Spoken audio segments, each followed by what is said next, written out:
Ser podcast. Hola, soy Bruno Alemán y esto es Play Fútbol, el podcast de fútbol internacional en el que nos gusta hablar del juego.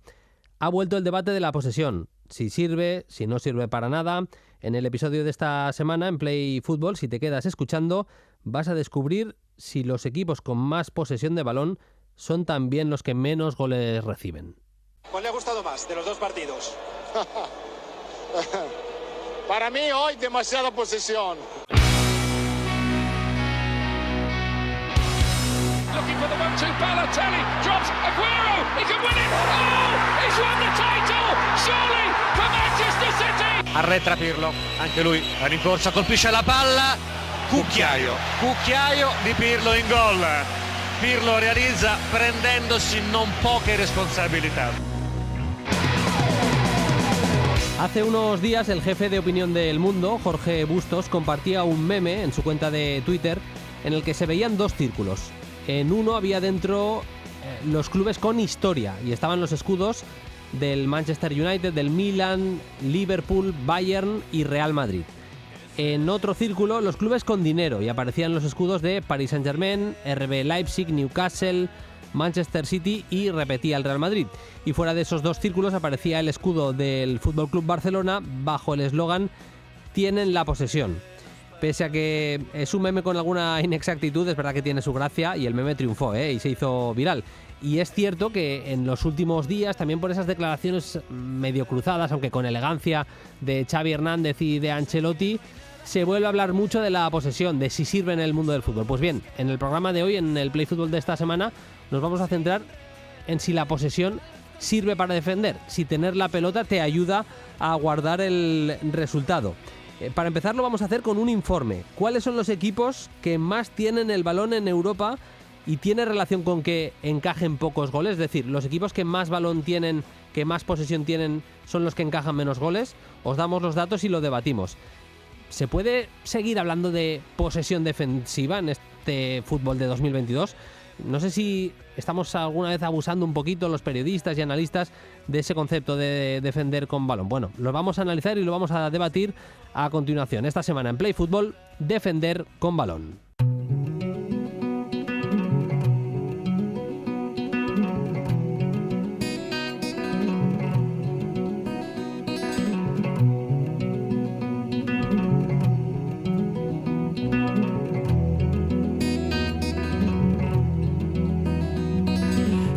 El Barcelona de Guardiola juntaba a Valdés de portero, tenía defensas con tan buen trato de pelota como Piqué o Dani Alves, incluso Rafa Márquez en alguna de las etapas.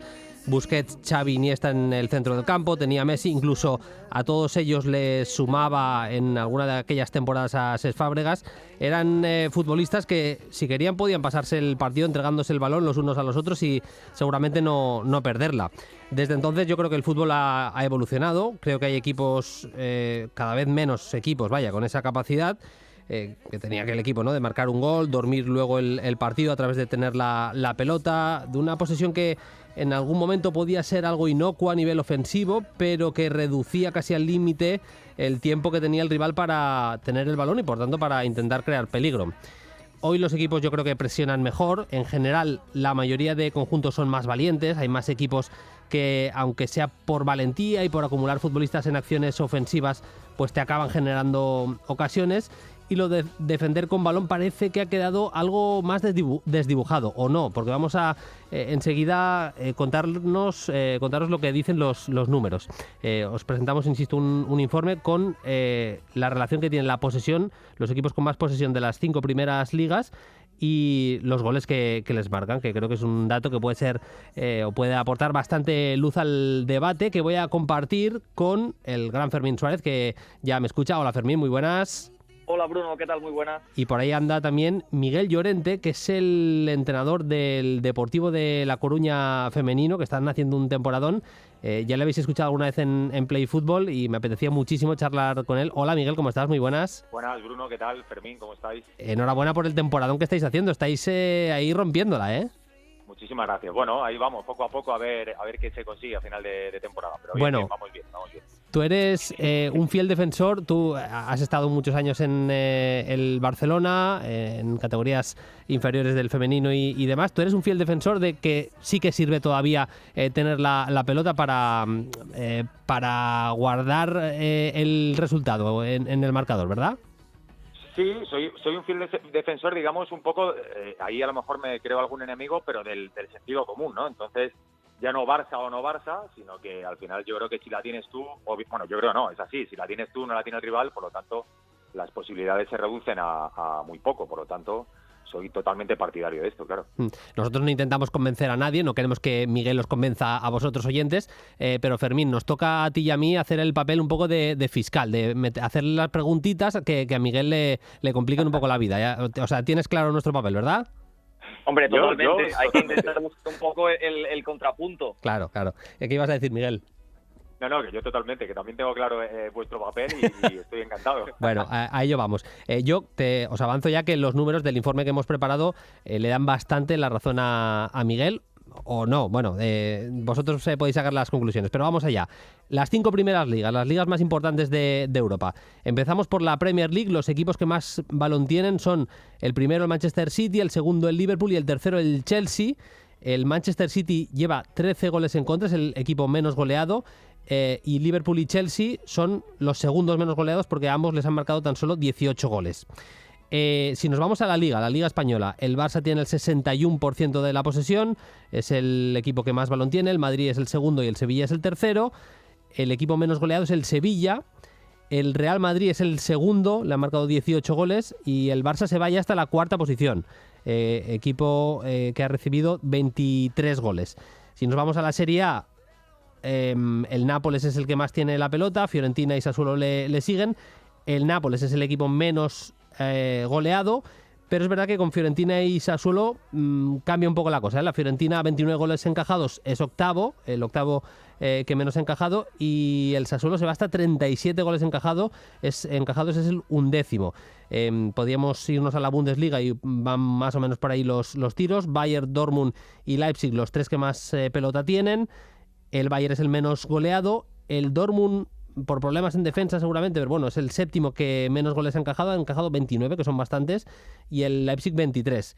Y cerramos con la Liga Francesa. En la Liga Francesa los tres equipos que más balón tienen son el Marsella, el Paris Saint-Germain y el Mónaco. El Marsella es el equipo que menos goles ha encajado, menos todavía un equipo de Sampaoli, menos todavía que el Paris Saint-Germain, 16 goles. El PSG es segundo con 18 goles encajados y el Mónaco ha encajado 23, es el quinto.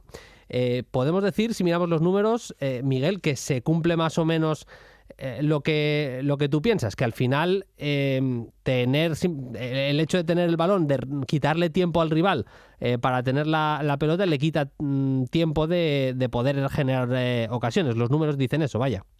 Claro, es que es lo que decía antes, ¿no? O sea, al final tampoco se trata de convencer a nadie, pero sí que es verdad que es por sentido común y por matemáticas, bueno, cuanto menos tiempo la tenga el rival, menos posibilidades tiene de hacer algo.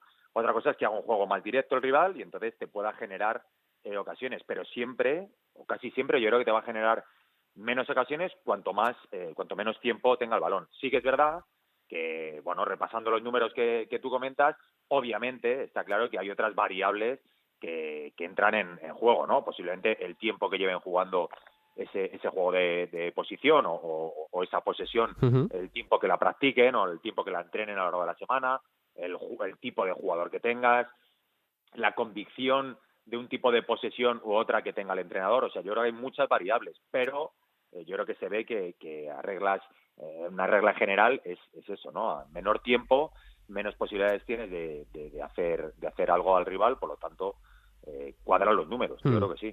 También es verdad, Fermín, que al final tienen que entrar en juego variables como la calidad propiamente de los defensas. El Manchester City tiene a Rubén Díaz, tiene a Laporte, tiene a gente que defendiendo es buenísima. El Bayern de Múnich podemos decir lo mismo. Claro, te vas a Fiorentina y Sassuolo, que son el segundo y tercero respectivamente que más balón tienen en Italia, seguramente no tienen tantísimo talento defensivo y efectivamente es el octavo que más encaja y el 11º que más encaja. También creo que es una variable importante la de la materia prima propiamente que tengas a nivel defensivo, y muchas veces es verdad también que los equipos que más posesión tienen son los equipos que más dinero tienen también para gastar en fichajes y también en centrales y defensas, vaya. Sí, se juntan más situaciones, como decía Miguel, y por ejemplo la Fiorentina es un equipo que le gusta tener mucho el balón, pero luego sin balón es súper agresivo, es súper presionante, intentan todo el rato intimidar, atosigar, acometer saltos de presión, y esto no se negocia con el equipo de Vincenzo italiano, por ejemplo. En cambio, el Marsella intenta tener muchísimo el balón hasta un punto de estructurarse muy bien en campo rival con la tenencia de balón. Claro, los equipos que intentan tener posesión, aparte de los grandes, que esto ya va un poco en la forma de actuar de forma mayoritaria, porque tienen más dinero, tienen más jugadores de gran pie para imponer su relato, para imponer su ley, y a partir de aquí, bueno, la intención es de estos equipos que intentan tratar más el balón y acumular más posesiones, estructurarse en campo rival de una mejor forma. Cuanto más balón, más pases, ganas más alturas, estás mejor situado para luego la pérdida. Y también son equipos que en la faceta de construcción se supone que tienen gente de muy buen pie, de calidad, ya lo buscan, ya lo intentan favorecer, y de esta forma la construcción que tú tienes es buena y no cometes errores en salida. Te puedes instalar mejor en campo rival, y ahí es donde se puede producir el menor riesgo de pérdidas o contraataques del adversario. Pero Miguel, sí que es verdad que tenemos datos que apuntan también a mi teoría, lo que decía yo de que hay equipos que, para empezar, hay muchos más equipos que presionan, y por tanto si se entrena más el hecho de presionar, los equipos van a presionar mejor, y eso acaba haciendo, fíjate, tengo aquí el dato de la posesión de la temporada 2011 del Barça, la 2010-2011, es de 71,1%. 71,1%. Incluso llegaba a tramos en la temporada siguiente, me parece, que es la última de Guardiola, que llegaba casi al 73%. Ahora mismo el City está en un 63%, el Marsella en un 61%, el Bayern ni siquiera llega al 60%, el Barça sí que está en el 61%, es decir, yo creo que es evidente que hay menos capacidad. No sé si es que se trabajan menos los equipos, pero yo creo que sí que lo normal es que poder pensar eso, que los equipos presionan mejor, y que tener tantísimo tiempo como antes la pelota es más complicado. Sí, yo no sé si decirte que es antes el huevo o la gallina, ¿eh? No sé si es que a raíz de que los equipos presionan mejor, que desde luego los equipos presionan mejor, el equipo que quiere tener más balón, sí. Se ven más aprietos, y entonces decide, quizás, no sé si la palabra es lanzar o mirar lejos más veces que antes, por lo tanto el peligro de pérdida es mayor, y entonces esa posesión baja, o directamente es eso, simplemente que los equipos cada vez presionan mejor y llevan a esa pérdida o a ese error mucho antes. Yo creo que también es importante, lo hablabas en la intro y lo habla ahora Fermín, que al final esa intención, que yo creo que es la clave, que no todos los entrenadores tienen la misma, que yo comparto esa intención conjunta de, como concepto básico, tenerla lo antes posible y el mayor número de minutos posible. Entonces, va unido mucho cómo la tienes y cómo la recuperas, ¿no? Entonces, esas distancias de relación que decía Fermín, de posicionarse en campo contrario, te va a dar, como bien decía él, esa rapidez o esa facilidad para recuperar. Sí que es verdad que hay equipos que a lo mejor su intención es tenerla, pero a la hora de la pérdida repliegan hasta 3/4 y no es su intención principal de recuperar en cuanto que pierden. Entonces, eso también sería otra variable que se puede dar en equipos que sí que a lo mejor la tienen muy bien y la quieren tener, pero en el momento de la pérdida, por lo que sea, por jugadores, por calidad de los jugadores, por idea del entrenador, deciden no saltar en esa pérdida y estructurarse en un repliegue, a lo mejor, pues eso, a 3/4, o que solo salten un par de jugadores y el resto replieguen. Entonces yo creo que eso también es otra variable que puede darnos a entender que, pese a que la posesión sea una posesión más o menos alta, poder encajar más goles, porque al final das mayor facilidad a que te puedan lanzar o que te puedan buscar una espalda, por ejemplo. Es que, Fermín, por ejemplo, se habla mucho en muchos análisis de partidos del Barça, decimos, es que el Barça no sabe guardar el balón con marcadores a favor, no sabe gestionar el partido. Es que, para empezar, es algo que hay que trabajar muy bien, y luego que tienes que tener, insisto, la materia prima adecuada, que he citado unos jugadores que tenía el Barcelona a principios de la década anterior, anterior, que era una auténtica burrada y que por más que tenga buenos futbolistas ahora en el centro del campo, yo no sé si tienen esa capacidad. Primero, no han jugado tantos años juntos, lo que decía antes Miguel, no han entrenado posesiones tanto tiempo juntos y seguramente tampoco tengan la calidad, no nos engañemos, que tenían aquellos. Claro, esa es la primera premisa, es decir, esa constelación de jugadores de pie sofisticado y de pie brillante, como Xavi, como Iniesta, como Busquets, como Messi, como Alves, todo esto formaba un ramillete, formaba un tapete en el que empezaban a mover el balón y a esconderlo y podían jugar a su antojo, podían acelerar, podían pausar, podían anestesiar, podían dinamitar, podían hacer lo que querían porque tenían una tendencia altísima de balón. Claro, eso es una premisa que esto va por delante. Entonces, ahora, ¿por qué no vemos esto? No sé si también hay que meterle un componente, aparte de que estos jugadores son irrepetibles, de que las presiones han cambiado, de si todo ha evolucionado, pero ahora la sensación que tengo cuando veo fútbol es que no hay nadie que pueda someter. Tal vez el City en algún momento puede someter, pero la ley de sometimiento a la cual aplicaba el FC Barcelona a los rivales, esto no lo he vuelto a ver otra vez.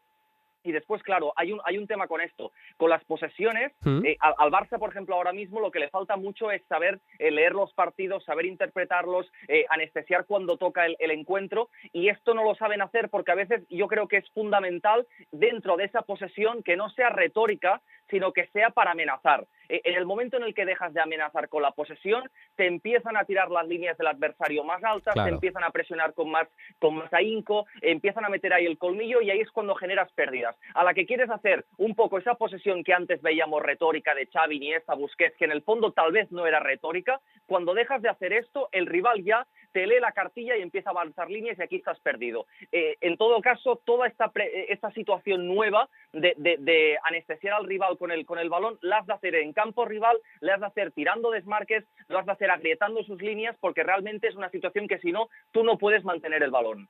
En ese sentido, Miguel, como entrenador, no sé si hay que intentar enseñar al futbolista, a la futbolista, a interpretar en momento con balón si lo que decíamos ahora, ¿no? Si hay que atacar para generar peligro, para mover el marcador, o sea, que el futbolista o la futbolista sepa en todo momento si está atacando realmente buscando con ahínco generar mucho peligro, o también que esté en los momentos con balón con la prioridad de no perder la pelota. Sí, progresar en el campo, acabar generando ocasiones, acabar jugadas, pero con la prioridad, voy a decir, de no perder la pelota.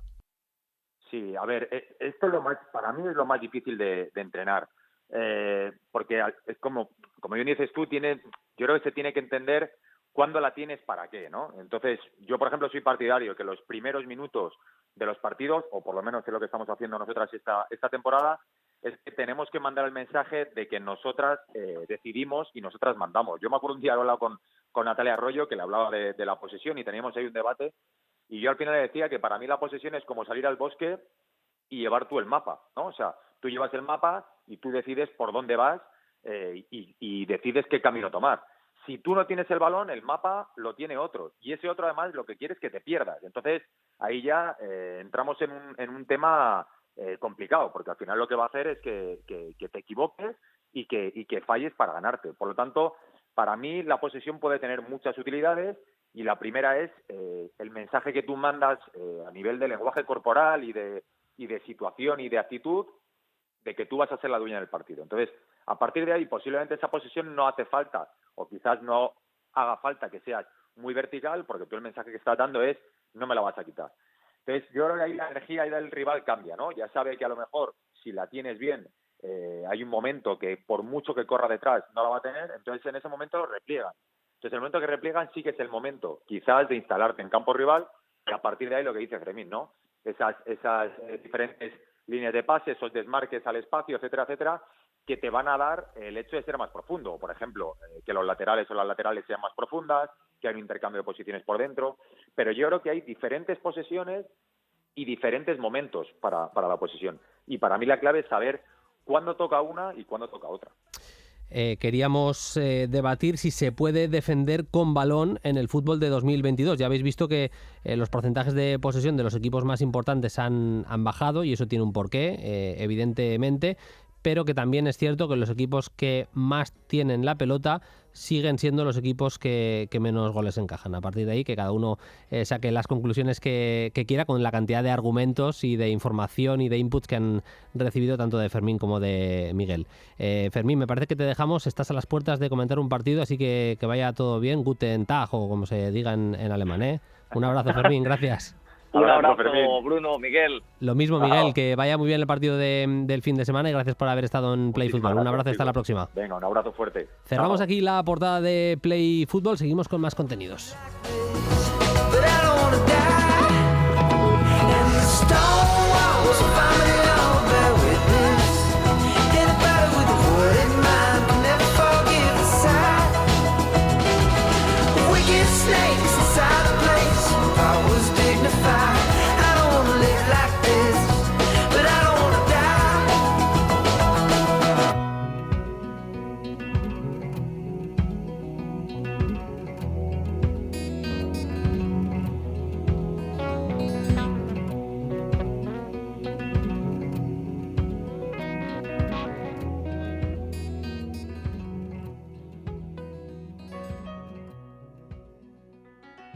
Play Fútbol en cadenaser.com.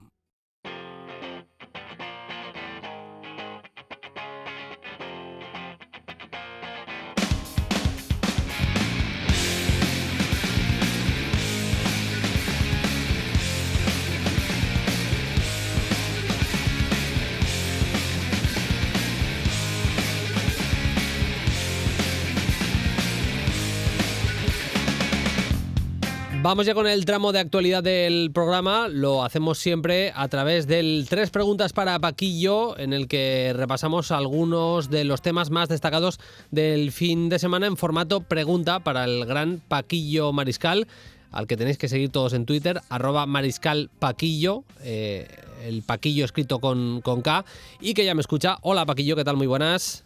Muy buena, Bruno, ¿qué tal? Bien, ¿tu fin de bien? ¿Todo en orden? Todo en orden, a ver, con mucha ganas de hablar de fútbol porque gracias a Dios, antes del parón que tenemos la semana que viene, hay mucho fútbol del que comentar. Oye, te vi en redes sociales con una camiseta del Borussia Mönchengladbach. Te queda mejor que algunos jugadores, ¿eh? Madre mía, estás fino, ¿eh? Sobre todo mejor que a Disjuter, ¿no? Sí, los Reyes Magos se portaron bien y vi que cayó una camiseta del Mönchengladbach. Sí, bueno, muy chula, pero es por... O sea, ¿eres fan del Borussia Mönchengladbach o simplemente coleccionas camisetas y te gustaba esa? Colecciono camisetas y, bueno, siempre me gusta tener algo menos mainstream, ¿no? Sí. Tengo la del Dortmund, tengo una del Bayern de Múnich de la época de Elber, imagínate, y quería del Gladbach. La verdad que me gusta porque es sencillita, la marca deportiva me gusta, o sea, bien. Ah, mola. Te quedaba, ya insisto, que te quedaba de cine, o sea que sí, lo podéis buscar en @mariscalpaquillo, la podéis encontrar. Las 3 preguntas de hoy van... bastante personalizadas. Le voy a preguntar por Ziyech, le voy a preguntar por Steven Gerrard y por Moussa Diaby.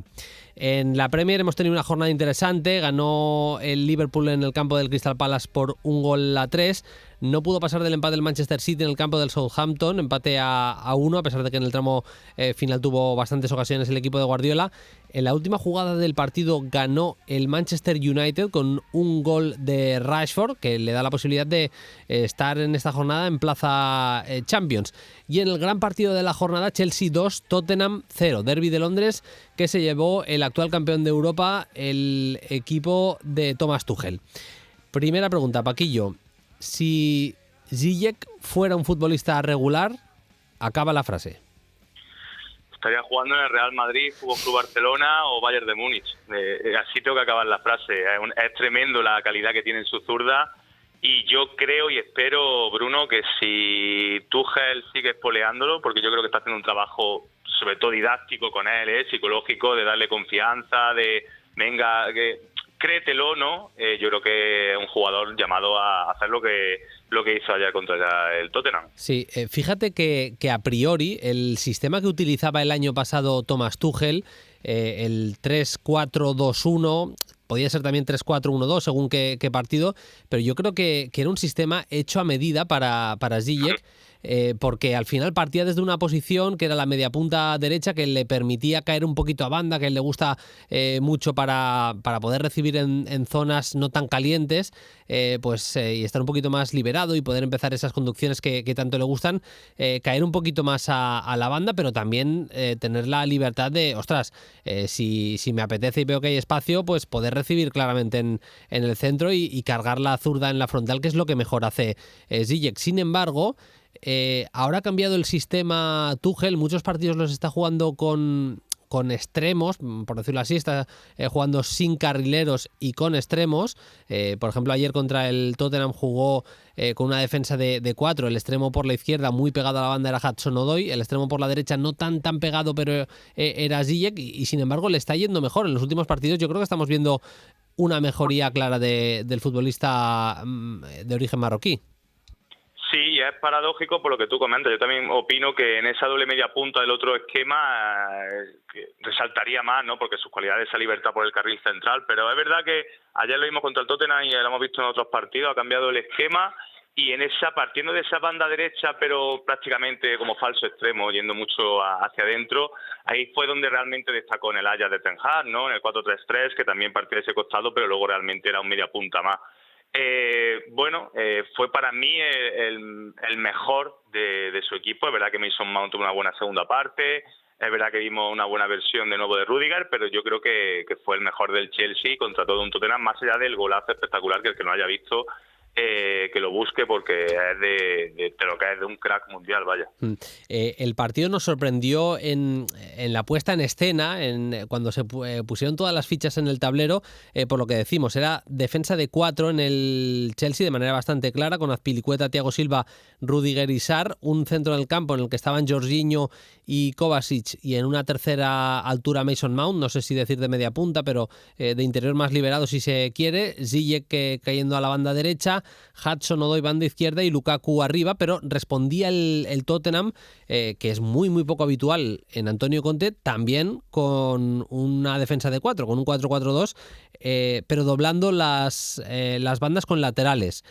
Tanganga lateral derecho y Doherty era el extremo derecho, y en la izquierda Davis, el galés, era el lateral izquierdo, y Sessegnon era el extremo izquierdo. ¿Qué pasa? Que era un 4-4-2 el de Antonio Conte, Paquillo, que tenía como obsesión prácticamente evitar lo que hace el Chelsea también, que es pues esas filtraditas por dentro, esas conducciones también de Kovacic, ese juego por dentro que le da tantísimo y que es una de las prioridades siempre de Tuchel, progresar por dentro. Tenía la obsesión prácticamente el Tottenham de que no lo hiciera. Es verdad que lo consiguió frenar bastante, pero fíjate, has citado algunos nombres. A mí me parece que fue importante también el partido de Hudson-Odoi. ¿Por qué? Porque supo interpretar muy bien que cayendo a la banda y bastante bajo, yendo a recibir prácticamente a la altura de los centrocampistas, no tanto en altura de extremo, sino en altura de centrocampista, tenía libertad para recibir bastante clara. Era Tanganga el que saltaba sobre Hudson-Odoi y ahí se empezaba a producir un desequilibrio. Si ante esa presión de Tanganga, Hudson-Odoi se quedaba el balón, se empezaba a rajar un poquito ya ese sistema defensivo del Tottenham, y por eso digo que me gustó el partido también de Hudson-Odoi, al que no sé tú, pero yo le veo mejorando también en las últimas semanas. Sí, porque sobre todo en un rol que no sea de carrilero. Cuando lo probó sobre todo el curso pasado, lo reconvirtió, digamos, un poco Tuchel a esa posición, que quieras que no, a pesar de tener una línea de 3 zagueros, te exige en defensa, y es un jugador que en la última línea donde puedes equilibrar, y es un jugador decisivo. Es verdad lo que comentas, que es muy abierto también a veces, porque es cierto que lo que decíamos, Ziyech iba hacia adentro, pero el que daba la amplitud en banda izquierda era Hudson-Odoi, y me sorprende que Doherty no ayudase más, no le hiciese más ayuda a Tanganga en ese sentido. Yo creo que se equivocó, creo que se equivocó Antonio Conte, porque fue demasiado pragmático. Es verdad que hay que frenar, como tú bien dices, esa arrancada de Kovacic. No estaba Kanté, pero bueno, esos pases filtrados de Jorginho a Mount entre líneas, lo consiguió. La primera parte sobre todo, creo que estuvieron muy bien Højbjerg y Winks en ese sentido, pero claro, la teoría de la manta corta fue un equipo demasiado reactivo, demasiado defensivo. Sessegnon y Doherty aportan poquito con balón al pie, muy poquito, y al final todo se resumió en Bergwijn, en un muy buen Bergwijn, que también está mejorando la última semana, con libertad como segundo punta, haciendo ese rol de Heung-min Son. pero la verdad que un Tottenham de mínimo, y a mí me sorprende que Antonio Conte no cambiase el discurso, porque la segunda parte bajaron los brazos totalmente. En la clasificación el Manchester City líder con 57 puntos, aprovechó ese empate del City el Liverpool, como decíamos antes, ganando al Crystal Palace, y se pone segundo con 48, tiene 11 menos, pero es verdad también que tiene un partido menos. Enjuagaría esa diferencia hasta los 8 puntos, en este caso el Liverpool. El Chelsea tiene 47 con un partido más incluso que el Manchester City, la diferencia es de 10 puntos, pero tienen los de Tuchel un partido más disputado, y cierra la zona Champions el Manchester United con 38, por cierto que no pudo pasar del empate a 0 el Arsenal de Arteta, en este caso contra el Burnley. Vamos con la segunda pregunta, nos vamos hasta Birmingham. ¿Llegó demasiado tarde Steven Gerrard a Villa Park, en tu manera de ver las cosas? ¿Crees que está haciendo bastante mejor trabajo que Dean Smith, que es el que estaba antes? Yo creo que sí, a mi forma de entender y ver el fútbol, creo que sí. Creo que si hubiese cogido la rienda el pasado verano, empezar la temporada con su pretemporada y poder quizá a lo mejor elegir algún fichaje en verano, creo que a lo mejor el Villa podría aprovechar más esta plantilla, creo que está llena de virtudes. Yo creo que lo que está haciendo Gerrard, Bruno, tiene mucho mérito, y creo que está optimizando más recursos que lo que estaba optimizando Dan Smith. Sí, fíjate, son en 11 partidos con Gerrard en el banquillo, el Aston Villa ha ganado 5, ha empatado 1 y ha perdido 5. Pero tiene una trampa, o sea, no son malos números, teniendo en cuenta que es un Aston Villa, que no estamos hablando de un Arsenal, por ejemplo. Claro, son 16 puntos logrados serían 16 puntos porque hay algún partido de Copa, pero claro, tiene la salvedad que de esos 11 partidos hay uno contra el Manchester City, otro contra el Liverpool, otro contra el Chelsea, es decir, ya ha jugado contra los 3 primeros clasificados, y 2 de ellos son contra el Manchester United. Uno era de Copa y el otro de Premier, es decir, de esos 11 partidos, 5 son contra los primeros de la clasificación, lo cual le da un mérito extra. Yo no sé si lo compartes, ahora iremos, y te leía en Twitter y lo comparto bastante, que el sistema que ha preparado, con el que jugó contra el Everton en esa victoria por 0-1 en Goodison Park, le da bastante al equipo y da para, no sé si ilusionarse, pero sí pensar en un Aston Villa mejor. A mí me da la sensación que también es muy importante el Steven Gerrard, ya no solo táctico, sino la figura de Steven Gerrard, ¿no? Un histórico del fútbol inglés, un histórico ya no solo del Liverpool, sino también de la selección, a pesar de no haber ganado nada con los pros, pero al mismo tiempo, que Coutinho, que un jugador como Digne, que ese tipo de jugadores elijan, incluso porque han tenido otras ofertas, elijan al Aston Villa, tiene que ver también con la figura que hay en el banquillo y lo que irradia Steven Gerrard. Sí, totalmente. Yo creo que es una persona que muchos futbolistas le gustaría ser entrenado por él, por lo que es una leyenda, ¿no?, del fútbol inglés, y que ha empezado prontito el camino en los banquillos, que lo hizo muy bien en el Glasgow Rangers y que está demostrando en el Villa. Eso que también, muy probablemente, tú lo has dicho, no sé, es Coutinho, que ya lo conocía, ¿no?, de su etapa en el Liverpool como futbolista, pero lo de Lucas Digne lleva 3 cursos en el Everton, siendo de lo mejor lateral izquierdo de la Premier, y podía haber elegido otro escalón superior. Sin embargo, ha recalado allí. La verdad que tiene ese trasfondo espiritual, ¿no? Más allá de que luego sea mejor o peor entrenador, que también pues es muy importante. Sí, totalmente. El sistema contra el Everton era una especie de 4-3-2-1, algo así podemos decir. Ese árbol de Navidad, si se quiere decir, lo veréis perfectamente dibujado en el Twitter de Paquillo Mariscal, que lo dibuja perfecto. Jugó con Emi Martínez en la portería, con el Dibu, con Saint-Mings eran los centrales. Laterales, por no decir casi carrileros, laterales con muchísima profundidad eran Digne en la izquierda y Cash en la derecha, con Douglas Luiz como pivote, Ramsey y McGinn eran los interiores, una doble media punta, lo que decíamos antes, con Coutinho y Emi Buendía, y Oli Watkins como referencia como delantero centro. Un sistema interesante para meter en un mismo equipo y tratar de sacarle las virtudes a Coutinho y Buendía. Buendía jugó más allá del gol, jugó un buen partido. Yo creo que es cada vez más interesante lo que le está dando el ex del Norwich al Aston Villa. Y al final es verdad que no tiene extremos, pero tiene unos laterales que suben tanto con la pujanza de Cash, con el fino pie izquierdo que tiene Lucas Digne. Al final el sistema le funcionó de la mejor manera a Steven Gerrard, ¿eh?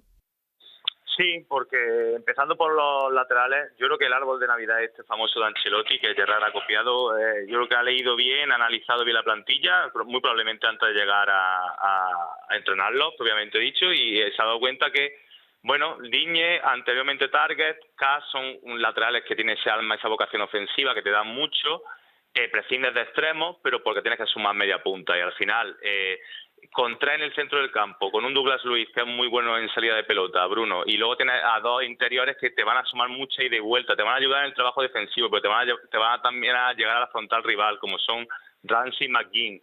Y luego eso han vendido al Gassi, han prescindido, también estaba por ahí la figura de Bertrand Traoré, pero no necesitan esos extremos. ¿Por qué? Porque Coutinho y Buendía pueden partir de un costado, sí, pero si los pones directamente en el carril central te van a ser más determinantes. Así que yo... Bueno, fue la primera titularidad de Coutinho, salió del 11 Dani Ings, eso también, digamos que el Watkins Ings, que Ings ha sido uno de los fichajes estrella, digamos, alguien tiene que salir, pero yo creo que este 4-3-2-1 tiene un largo recorrido y más allá luego de que los resultados, la dinámica sea más o menos positiva, creo que es el mejor ecosistema para que sus mejores jugadores, o los llamados a ser decisivos, incluidos los recién llegados, pues brillen y puedan, bueno, pues que el Vila vaya hacia arriba, ¿no? Y vamos con la tercera. El Bayer Leverkusen le ganó al Augsburgo por 5-1, una actuación más que destacada de Moussa Diaby, que marcó 3 goles, el que era el 2-0, el 3-0 y el 4-0. Grandísimo partido de Moussa Diaby. Y la pregunta directa es si está ya el futbolista francés para un grande, Paquillo. Yo diría que sí. Y te digo que sí porque es el perfil de atacante moderno, ¿no? Que anhelan también o que necesitan algunos grandes y que se adaptaría muy bien. Este tipo de atacante que puede partir desde el extremo, también es segundo punta, a veces a caballo también entre el interior, o sea, cumple muchos roles y en todo brilla, como hemos visto este pasado fin de semana y como lleva haciendo ya todo este curso. Sí, yo es que lo veo jugar y yo si fuera... Dembélé, Ousmane Dembélé estaría preocupado porque al final si no va a jugar con el Barcelona estos meses y Moussa Diaby siga este rendimiento, yo soy de Shams y antes me llevo a Diaby por ejemplo al Mundial que a Dembélé. Además tiene una cosa bastante buena, Paquillo, y es que parta desde la banda que parta te produce, es decir, si juega a pie natural en la izquierda tiene un centro brutal, centra realmente muy bien, tiene un muy buen golpeo de balón, y si juega en la otra banda también, y luego es un futbolista que te produce en parado, es decir, si recibe y tiene la marca de su lateral muchas veces le encara y es capaz de irse, pero también te ofrece la posibilidad del desmarque al espacio, de ir al espacio, y es velocísimo, es rapidísimo.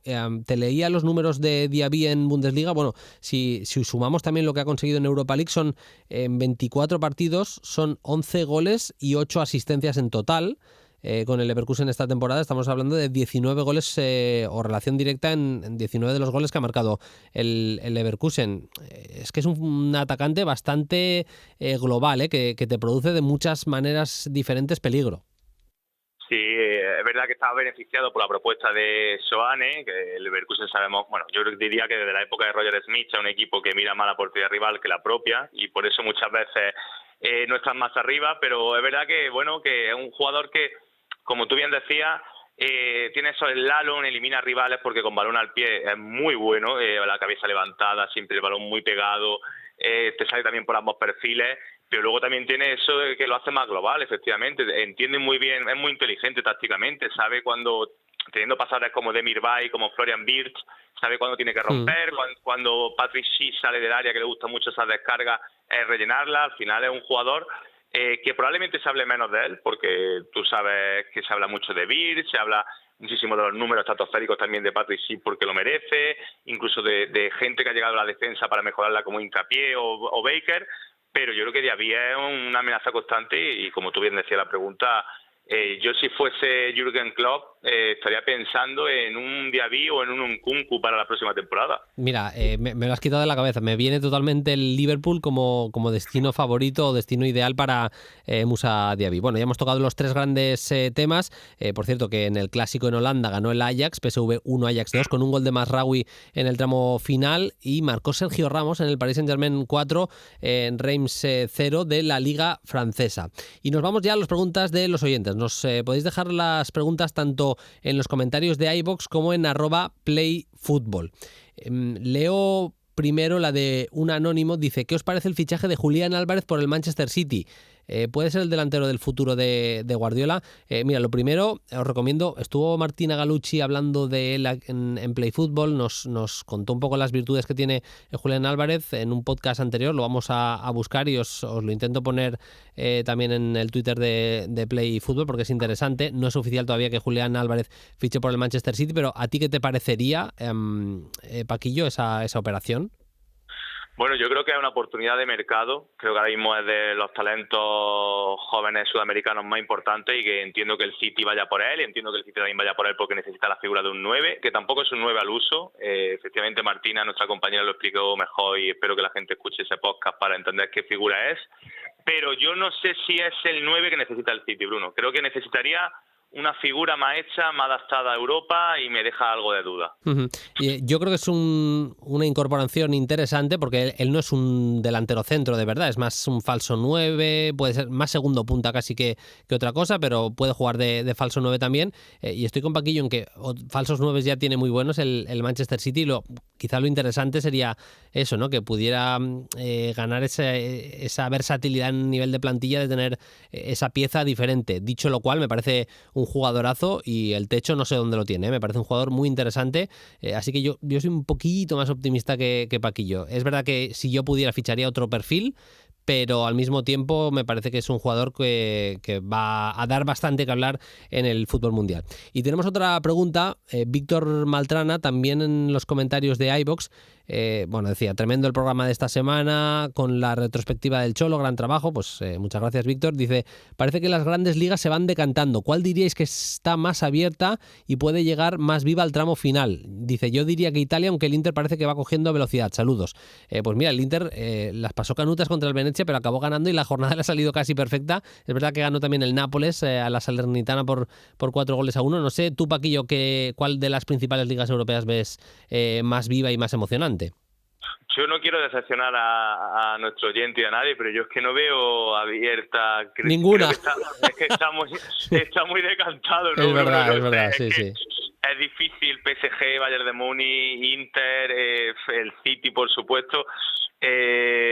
Bueno, a lo mejor quizás sí Italia, porque la verdad que el trabajo de Inzaghi está siendo encomiable y yo creo que en algún momento tendrá que pasar un ligero bache el Inter, pero no sé si le va a llegar a los competidores, sinceramente. Yo diría también que Italia, a ver el Nápoles, sobre todo por profundidad de plantilla, a ver si sigue en Europa League o no. Yo creo que va a ser eso absolutamente clave. Bueno, y le diría a la gente que se enganche un poquito a la liga portuguesa y a la holandesa, la neerlandesa. Hay tan solo 2 puntos de diferencia entre Ajax y PSV a favor del Ajax. Ya sé que la victoria de ayer pues deja al Ajax pues en una posición bastante buena, pero por ejemplo el Sporting en Portugal perdió el Sporting de Portugal contra el Braga en la noche de ayer por 1-2. Tenemos al Porto líder con 53, pero el Sporting está ahí segundo con 47, el Benfica ya está con 44.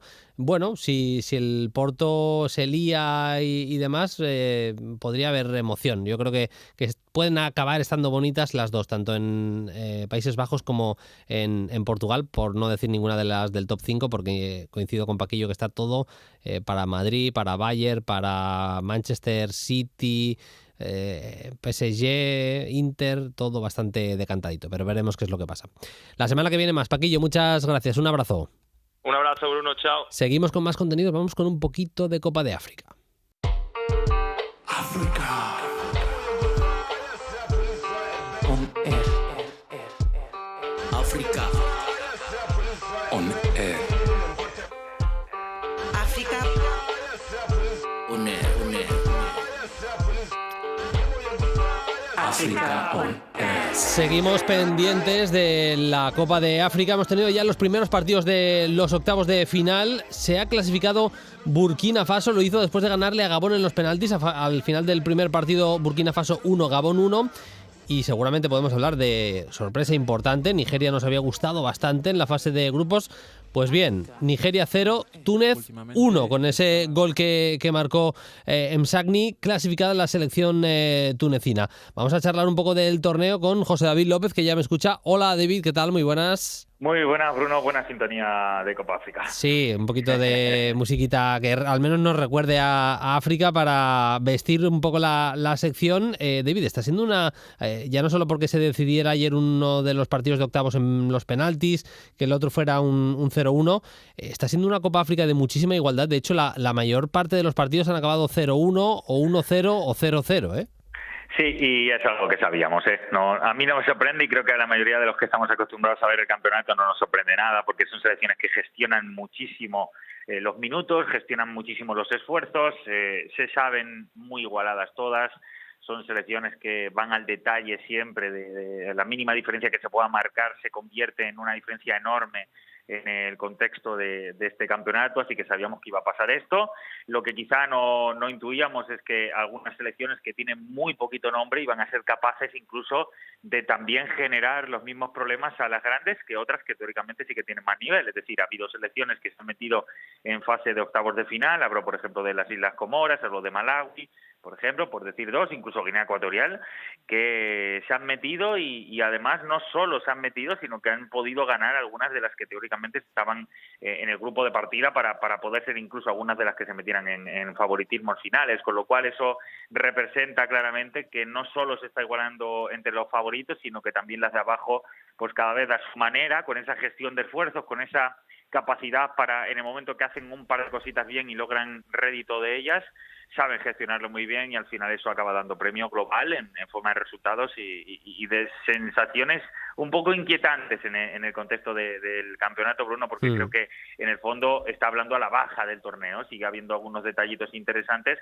pero esa igualdad creo que va hacia la baja, no hacia un éxito, no hacia una brillantez demasiado grande. Sí, es verdad que el torneo no está siendo brillante. Insisto en lo que decía cuando tenía la conversación con vosotros, que es un torneo con códigos propios, que Salah se está saliendo en el Liverpool, llega a la Copa de África y no voy a decir que es uno más, evidentemente no lo es, pero tampoco está teniendo un papel ni mucho menos destacado con la selección de Egipto y lo podemos trasladar también a otras estrellas del campeonato. O sea que insisto en lo de los códigos propios, que al final hay que tenerlo muy en cuenta. Luego vamos a contar algunas historias curiosas de cosas lamentables que han pasado, pero David, de cara a lo que nos queda de torneo, de estos octavos de final, hoy se juega el Guinea-Gambia a las 5 de la tarde, hoy lunes 24, para la gente que no lo esté oyendo el mismo día que se publica el podcast, y a las 8 el Camerún-Comores, martes 25 a las 5 de la tarde Senegal-Cabo Verde y a las 8 Marruecos-Malawi, y el miércoles 26 Costa de Marfil-Egipto y Mali-Guinea Ecuatorial. No sé si hay alguna eliminatoria que veas muy desigualada, si ves o ya tienes clarísimo tu favorito al torneo viendo lo que hemos visto en fase de grupos y cómo están los partidos de octavos, pero sobre todo de cara a estos octavos, ¿cómo ves las cosas? Sí, el que se te va a decir que hay un favorito ahora mismo es un loco y nos vamos a reír de él, porque no tiene ningún sentido, y ya vemos que la anterior campeona se quedó en la primera fase, Algeria, cuando seguramente era a nivel colectivo la que más seguridad daba de poder competir, y fíjate dónde se ha quedado al final. Así que el favoritismo no hay ninguno, está clarísimo. Ayer se quedó Nigeria, que era una de las que más nos había gustado en la primera fase. Total, sí. Las selecciones que vienen del Magreb, yo siempre digo que cuando llegan los partidos importantes, a mí me da la sensación de que se van a crecer. Ayer Túnez lo hizo, creo que lo va a hacer también Marruecos, que va a pasar bien ante Malawi el martes. Ojalá y lo haga Egipto, porque es una selección que creo que a nivel colectivo, si de verdad se enfoca en dos o tres cositas bien realizadas en ataque, pues una selección que a mí me da sobriedad, pero me parece el partido más fuerte, el más interesante, Bruno, porque Egipto y Costa de Marfil son finalistas en los últimos años, son equipos que siempre han llegado muy al final, equipos que además tienen jugadores diferenciales, uno más a nivel individual, otro más como carácter colectivo, pero para mí es el partido que más me apetece ver porque son dos selecciones que perfectamente pueden ganar el torneo. Yo creo que Marruecos, insisto, con Malawi no debería tener problemas, Senegal con esa Cabo Verde creo que tampoco, Guinea-Gambia está muy igualado, aunque los guineanos deberían dar un poquito más. Hay mucho interés en saber si Guinea Ecuatorial puede dar un pasito adelante también y ser capaz todavía de meterse ya entre los mejores de verdad.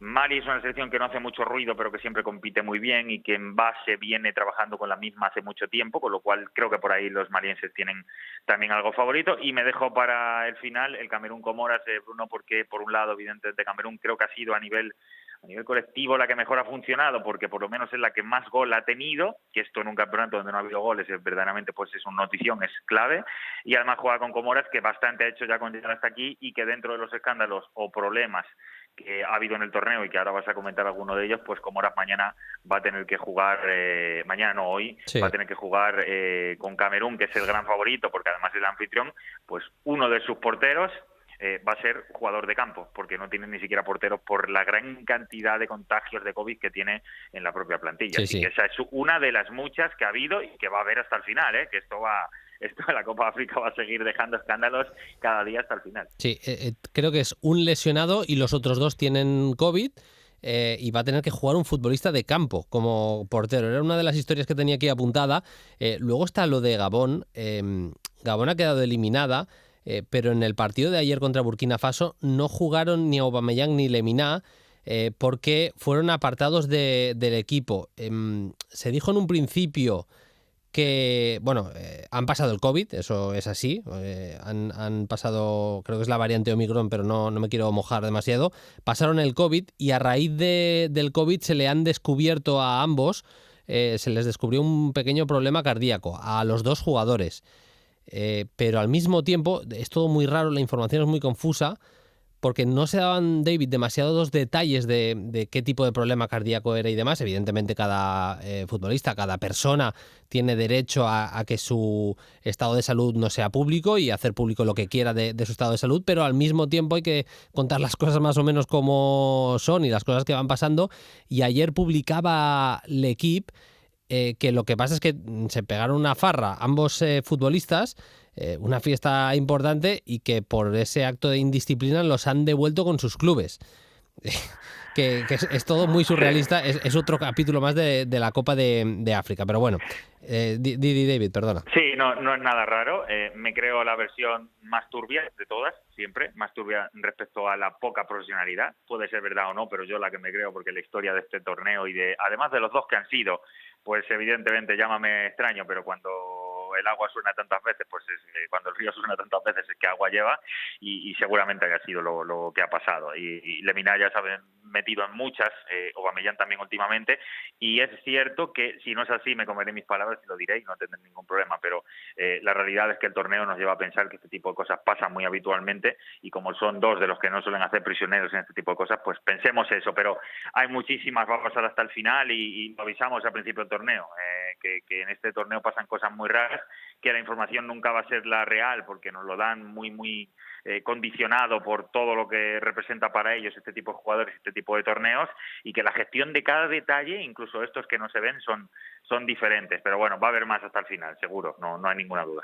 En cuanto a nombres propios de lo que llevamos de torneo, no sé si hay alguno que te haya encantado. Vincent Aboubakar, está jugando a muy buen nivel el camerunés. A mí Musa Barro me ha gustado también. A Nicolás Pepe le veo las cosas que no se le pueden ver en el Arsenal. Bueno, son algunos de los nombres propios, y yo creo que Senegal va a mejorar respecto a lo que hemos visto en la primera fase con la recuperación. Habían pasado el COVID tanto Koulibaly como Mendy, que jugaron solo el tercer partido, y eso es que son dos de los nombres propios sin duda en teoría y en la previa del torneo también. Sí, como al final no se marca tanta diferencia a nivel individual, puede parecer que no, pero creo que son dos jugadores con demasiado ascendente como para que no se note que estén en el equipo. Evidentemente el mejor portero del campeonato, sin ninguna duda, lo tiene Senegal. El mejor defensa de todo el campeonato quizá también es Koulibaly, también lo tiene Senegal. Jugador diferencial también lo tiene uno de ellos, Senegal, con Mané, pero es verdad que colectivamente no ha acabado de funcionar. Es verdad que también que no lo vas a necesitar seguramente en muchos partidos porque se están solucionando en acciones muy concretas donde todos trabajan a destajo, un ejercicio coral casi de todas las selecciones, pero donde al final las diferencias las marcan jugadores muy puntuales, y por eso creo que por ahí va a mejorar. Respecto al nombre del campeonato, pues mira, Boufal ha dejado algunos momentitos interesantes con Marruecos. Yo creo que Khazri, el tunecino, por capacidad y por liderazgo en la selección siempre acaba marcando diferencias, y me ha gustado Pepe porque no me lo esperaba ya, porque casi que le damos por perdido por el poco nivel que está mostrando en los últimos tiempos. Sangaré en Costa de Marfil también me ha gustado bastante, y creo que el que más me ha sorprendido de todo es un jugador que no le tenía muy ubicado, lateral o central zurdo, que es Tolo, del camerunés, que verdaderamente yo no le tenía muy ubicado, y es seguramente para mí el jugador que, de no tenerlo demasiado en la mirilla semanalmente, pues más me ha llamado la atención. Del resto de decepciones, Bruno, pues lo dijimos al principio, lo de Ghana lo avisamos por aquí, y ha habido más de una de ellas, así que verdaderamente en decepciones tendríamos un capítulo bastante más largo que en las revelaciones del torneo. Siempre pasa en estos torneos, pero ayer falló el penalti con Gabón, fue el único que en la tanda de los 5 primeros penaltis falló, pero Kanga, el jugador del Estrella Roja, tiene un golpeo muy bueno y es de lo que más me ha sorprendido en esta Copa de África. Bueno, le seguiremos la pista al torneo, lo iremos comentando aquí como siempre. Y enseguidita viene la Champions, y hablar de Champions en Play Fútbol es charlar siempre en esas previas que nos molan tanto con José David López y con Aritz Gabilondo, así que ya va quedando menos. Gracias, David, hasta la semana que viene, un abrazo. A seguir disfrutando y suerte a Guinea Ecuatorial, por cierto, a ver si podemos tener un poquito de parte de la Copa África, que les vaya muy bien. Un saludo, Bruno.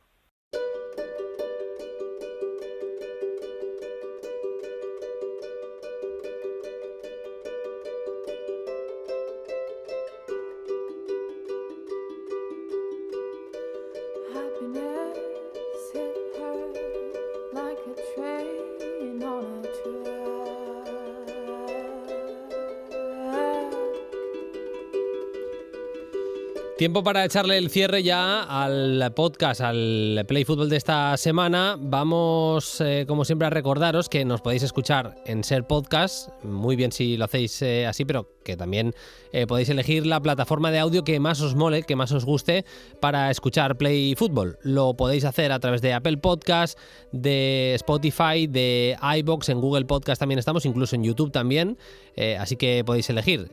Si os suscribís al podcast, pues mejor que mejor. Si le vas dando like a cada uno de los episodios, pues y nos escucháis, evidentemente para nosotros pues un lujazo, y sentiros cerca pues es lo que más nos mola hacer este podcast. Ya sabéis que cerramos el programa con un audio interesante, un audio bonito, un audio efusivo, emocionante. Bueno, la semana pasada perdía la vida Paco Gento. Historia del fútbol, historia del Real Madrid, ya no solo del Real Madrid, sino del fútbol europeo, 6 copas de Europa. Y hemos rescatado un extracto de una entrevista que hizo en El Larguero hace años. Paco Gento, con unas declaraciones, venía a contar cómo era el fútbol antes, o al menos cómo era el fútbol en el Real Madrid. Hablaba de contratos, para que os hagáis una idea de lo que ha cambiado el fútbol, hablando de contratos, de duración de contratos y demás. Esto contaba Paco Gento hace años en El Larguero. Yo no he tenido nunca un contrato ni nada. ¿No? Yo nunca, no. A mí me decía hasta el año no sé qué, pum, pues hasta ese año. Y digo, el contrato, no hay contrato. Venga, tú tira para adelante. Si antes se hacía lo que querías, si estaba en el club, o te echaban o te quedabas. O te echaban o te quedabas, le decían el año hasta el que tenía que seguir, y eso es lo que para él era un contrato, lo más parecido a un contrato. Me parece que es bastante gráfico de cómo han cambiado las cosas en el mundo del fútbol. Nosotros nos vamos. La semana que viene no hay fútbol en las grandes ligas europeas, pero pensáis que vamos a hacer fiesta. Habrá Play Fútbol. Evidentemente que habrá episodio semanal del podcast. Nos vamos. Hasta el lunes que viene. Sed felices. Adiós.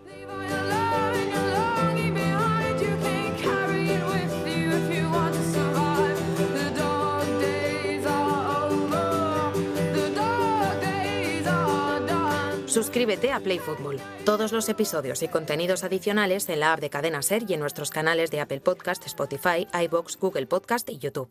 Disponible los lunes a las 10 de la mañana. Cadena Ser. La radio.